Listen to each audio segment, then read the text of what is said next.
জিয়ার বিএনপির যারা আছেন, প্রেসিডেন্ট জিয়ার বিএনপির যারা আছেন তাদেরকে বলছি, আপনারা জিয়াকে ভুলে গেছেন, জিয়ার রাজনীতি অনেকেই ভুলে গেছেন। যদি বিএনপি হতে চান, জিয়ার ভাঙ্গা সুটকেস আপনাদের হাতে দেখতে চাই। যদি বিএনপি হতে চান, তাহলে আপনাদের বাড়িতে আলু ভর্তার ডাল ভাত খাওয়ার রেওয়াজ আমরা দেখতে চাই। যদি বিএনপি হতে চান, ছেঁড়া গেঞ্জি আপনাদের গায়ে আমরা দেখতে চাই। যদি বিএনপি হতে চান, তাহলে 7ই নভেম্বর জাতীয় সংহতি দিবস। আমি বিএনপিকে বলতে চাই, আপনাদের জিয়া আপনারা জানেন না, অনেকেই আপনাদের জিয়া 7ই নভেম্বর এই স্লোগান ৭১-এর পরে নতুন করে এই বাংলাদেশকে উপহার দিয়েছিল। অতএব বিএনপিরও স্লোগান হবে নারায়ে তাকবীর, আল্লাহু আকবার। ঠিক নয় কি? আমাদের বিগত এক ফ্যাসিবাদী মোদিকে বয়ফ্রেন্ড বানিয়েছিল, আস্তাগফিরুল্লাহ। হ্যাঁ, এইটা মানে সেইটা, বয়ফ্রেন্ডের দিন শেষ। বয়ফ্রেন্ডকে, 1 নম্বর বয়ফ্রেন্ডকে আমি নাম নেওয়ার দরকার নেই, আর বুঝছো তো তোমরা, বুঝছো তো তোমরা? বয়ফ্রেন্ডের দিন শেষ, হাজব্যান্ডের বাংলাদেশ। বলছি, পরিবার কথা ভাঙলে বাংলাদেশ ভেঙে যাবে, আর পরিবার অটুট থাকলে বাংলাদেশ অটুট থাকবে। এটা কোরআনের থিওরি। পৃথিবীতে কোনো ফাদারল্যান্ড নাই, পৃথিবীতে আছে মাদারল্যান্ড। কি আছে? মাদারল্যান্ড। মা তৈরি হয় পরিবারে, কোথায়? স্ত্রী হয়, তারপরে কি হয়? মা হয়। তাহলে মাদারল্যান্ড মানে হলো স্বামী স্ত্রীর ল্যান্ড। কিসের ল্যান্ড? অর্থাৎ এটা আধ্যাত্মিক সূত্র দিলাম তোমাদেরকে, খবরদার কেউ অবৈধ কোনো বয়ফ্রেন্ড গার্লফ্রেন্ড কালচারে যাবে না, তাহলে বাংলাদেশ টিকবে না, টিকবে না, টিকবে না বললাম। নিজের দেশ নিজেরা ধ্বংস করো না। তোমরা হাজব্যান্ড হও। হাজবোন এটা আরবি শব্দ। হাজবোন মানে হলো আবৃত রাখা, পর্দাবৃতা রাখা, ডেকে রাখা, সুরক্ষিত রাখা। অনেক হাজার হাজার ইংরেজি শব্দ আরবি থেকে এসেছে, যেমন উড, উড মানে কি? কাঠ। এটা উদন আরবি শব্দ। আর্থ মানে পৃথিবী, আর্দন পৃথিবী, ওখান থেকে আসছে আর্থ। অল, আলহামদু, অল হামদ, আল থেকে অল। তো হাজব্যান্ড এটা হাজাব আরবি শব্দ মানে হিজাব করা। কি করা? হিজাব করা। নারীদের ঢাকা মানে রাষ্ট্রকে ঢাকা, নারীদেরকে নিরাপত্তা দেয়া মানে রাষ্ট্রকে নিরাপত্তা দেয়া। মাকে সেফ রাখা মানে রাষ্ট্রকে সেফ রাখা। মাকে সেফ রাখতে হলে আমাদের লাগবে পরিবার। কি লাগবে? কি লাগবে?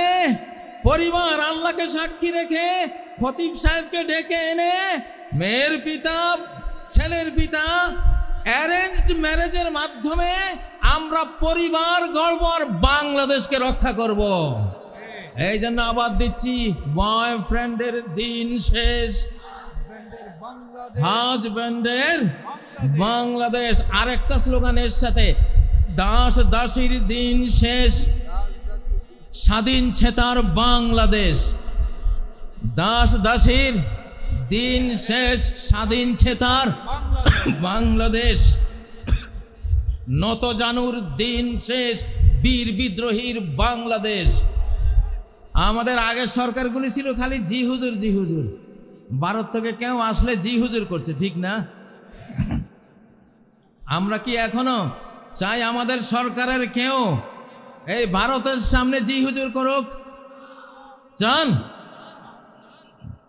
বরং ভারতের কেউ আসলে নজরুলের অগ্নিবীণা পড়া দরকার, নজরুলের বিষের বাঁশি পড়া দরকার, নজরুলের কি চির বিদ্রোহী সেই কবিতা পড়া দরকার, ঠিক না? মহাবিদ্রোহীর অনুক্লান্ত আমি সেই দিন হব শান্ত, এই কবিতা পড়া দরকার। আমরা এখন এই জন্য স্লোগান দিলাম, নত জানুর দিন শেষ, বীর বিদ্রোহীর বাংলাদেশ। প্রিয় বন্ধুরা, আমরা যেই দেশটি পেয়েছি আপনি দেশে দেশে বিয়েকে সহজ করে দিতে হবে। দেশে বিয়েকে সহজ করে দিতে হবে। খুব সুন্দর। আমরা এই সময়ে বিবাহকে সহজ করে দিতে চাই ইনশাআল্লাহ। মেয়েদের মহারানা একেবারে বিরাট অঙ্কের একটা মহারানা করে বিবাহকে কঠিন করা যাবে না, ঠিক নয় কি? আর তরুণরা তোমরা খালি এস্টাবলিশড হই, আগে এস্টাবলিশড হই। আরে তুমি বিবাহ ছাড়া তো এস্টাবলিশড হইতেই পারবে না। এস্টাবলিশড হইতে হলে আগে বিয়ে করতে হবে। সালাসুন হাক্কুন আলাল্লাহি আউনুহুম, তিনটা শ্রেণীকে সাহায্য করা আল্লাহর উপরে আল্লাহ দায়িত্ব হিসেবে নিয়েছেন। তার মধ্যে একটা হলো আন্নাকিহুল্লাযী ইউরিদুল আফাফ, ওই যুবক যে নিজের চরিত্রকে পবিত্র রাখার জন্য একটা পরিবার গড়ে, একটা নারীকে বিবাহের বন্ধনে আবদ্ধ করে একটা পবিত্র ইউনিট মানব জাতিকে উপহার দেয়, তাকে এস্টাবলিশ করার দায়িত্ব আল্লাহর। তার অর্থনীতির চাকা সচল করে দেওয়ার দায়িত্ব আল্লাহর, তাকে রিজিক দেওয়ার দায়িত্ব আল্লাহর। অতএব তোমরা এস্টাবলিশড হয়ে বিয়ে করবা এটা না, এস্টাবলিশড হওয়ার আগে একটা স্ত্রী চালাতে কি লাগে? তিনটা জিনিস লাগে। কি লাগে? একজন স্ত্রী চালাতে কয় জিনিস লাগে? সহজ সহজ তিনটা জিনিস। একটা হলো মানসবাহা আমিনান ফি সারবিহি, যেই লোক ভোর করে একটা নিরাপদ ছোট্ট কুড়ে ঘরে, একজন স্ত্রী ফালতে একটা ছোট্ট ঘর হলেই তো যথেষ্ট, ঠিক নয় কি? একটা ঘর লাগে। আর দ্বিতীয় ইনদাহু কুতু ইয়াউমিহি, একদিনের খাবার লাগে। কয় দিনের? একদিনের খাবার যদি ঘরে থাকে, নিরাপদ একটা ঘর থাকে, মুআফান ফি বাদানিহি, তার শরীরটা সুস্থ যদি থাকে, তাহলে সে একটা পরিবার গড়তে পারে। আলহামদুলিল্লাহ। প্রিয় ভাইয়েরা আমার, কতগুলি স্লোগান দিয়ে আজকে আপনাদেরকে আমি শিখাবার চেষ্টা করছি আমাদের আগামীর বাংলাদেশ কি হবে, ঠিক নয় কি? এবারে একটা স্লোগান দেব।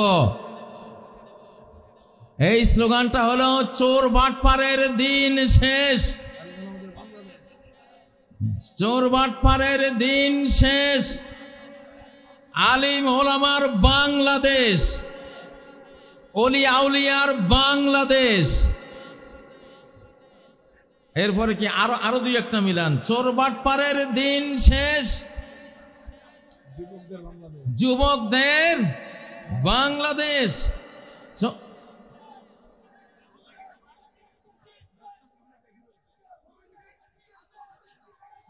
হ্যাঁ ঠিক আছে ইনশাআল্লাহ। আমি একটা ঘোষণা দেব। আমি এই জামাতে ইসলামী আর ছাত্র শিবিরকে আমি নাম দিয়েছি বাংলাদেশের ফিনান্সিয়াল অলি আউলিয়া। আমার শিবিরের ছেলেরা, আমি ছাত্র দল যারা আছো, অন্যান্য দল আছো, বিএনপির কথা বলেছি নাকি বলি নাই? প্রেসিডেন্ট জিয়ার সাথে আমি 3 দিন কাটিয়েছিলাম হেজবুল বাহার সফরে। 11 তলা যে জাহাজটা ছিল চিটাগাং, এখানে এসেছিলাম 1981 সালের 19, 20, 21 জানুয়ারি। প্রেসিডেন্ট জিয়া সারা বাংলাদেশে যারা বোর্ড পরীক্ষায় ফার্স্ট, সেকেন্ড, থার্ড অর্থাৎ মেধা তালিকায় নাম ছিল, এদেরকে দাওয়াত দিয়েছিলেন। আমি তখন ফাজিল ডিগ্রি পরীক্ষায় আমি ফার্স্ট ক্লাস ফার্স্টে ছিলাম লক্ষ্মীপুর থেকে। তো আমি জিয়াকে দেখেছি, জিয়া কতটা আলিম ওলামাদেরকে ভালোবাসতেন। হেজবুল বাহারে প্রথম যে বৈঠকটা উনি করেছিলেন, প্রথম বৈঠকে প্রেসিডেন্ট জিয়া বলেছিলেন, আমার মৌলভী সাহেবরা কোথায়? উনি মাইক নিয়ে বিসমিল্লাহির রহমানির রহিম করি, ওই অগ্নিপিণ্ডটা কোত্থেকে আসলো? অগ্নিপিণ্ড থেকে ঠান্ডা হয়ে পৃথিবী হলো, অগ্নিপিণ্ড কোত্থেকে আসলো? তিনি বলেন যে এটার জবাব বিজ্ঞানীরা দিতে পারে নাই, এটার জবাব দিয়েছে আমার মৌলভী সাহেবরা। জিয়া বলতেছে, মৌলভী সাহেবরা আপনারা কি উত্তর দিয়েছিলেন? আমি দাঁড়িয়েছিলাম যে আমরা উত্তর দিয়েছিলাম খালাকাস সামাওয়াতি ওয়াল আরদ, আসমান জমিন কে সৃষ্টি করেছেন? ক্রিয়েটর আল্লাহ। তাহলে জিয়াকে যারা সামনে নিয়ে আজকে রাজনীতি করেন, তারা অবশ্যই আলেম বান্ধব হতে হবে। ইসলামী রাজনীতি এই দেশে স্বাধীনতার পরে 5 বছর বন্ধ ছিল। জিয়া এটাকে চালু করেছে। আল্লাহ জিয়াকে রহমত করুন, আমরা দোয়া করি। যারা বিএনপি করবেন, জামাতের সাথে আপনাদের শত্রুতা চলবে না। যারা বিএনপি করবেন, হেফাজতের সাথে আপনাদের শত্রুতা চলবে না। আমরা দেখছি, আমি সব দলকে একসাথে বসাবার জন্য একটা সংস্থা করেছি, বাংলাদেশ বিপ্লবী কমান্ড কাউন্সিল। বলো, বাংলাদেশ বিপ্লবী কমান্ড কাউন্সিল। আমি ওখানে বিএনপিকে বসাতে চাই, জামাতকে বসাতে চাই, হেফাজতকে বসাতে চাই, আরো চরমনায় আছে তাদের, যারা যারা রাজনীতি করেন সবাইকে বসাবো। তারা নিজ নিজ দল নিয়ে তারা সব কাজ করবে, বাট জাতীয় ইস্যুগুলিতে স্বাধীনতা রক্ষা, অখণ্ডতা রক্ষা, নিরাপত্তা রক্ষার প্রশ্নে সকল দলকে এক জায়গায় বসিয়ে প্রয়োজনে মৃত্যু সৈনিক তৈরি করার ঘোষণা দেব ইনশাআল্লাহ। ডেথ ফোর্স বানাবো, এবার আবু সাইদ ফোর্স বানানো হবে ইনশাআল্লাহ। নারায়ে তাকবীর।